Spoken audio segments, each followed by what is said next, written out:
real quick, that is your compression bolt right next to this thing here. You hold that in place. This unscrews from that. You'll have to use a wrench to do it, and you also have to use that wrench to get it to go back in. This is an on-off valve, just like on your sink. You turn that off.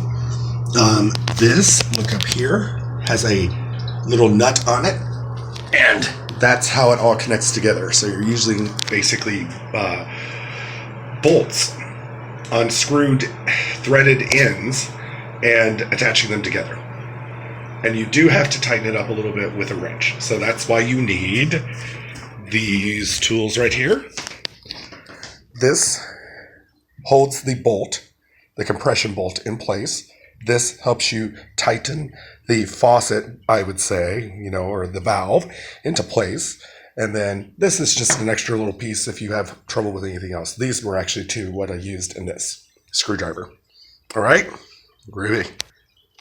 It cost about $40, a little under, and it took me about 3 hours because I was not very good at it, but I got it done.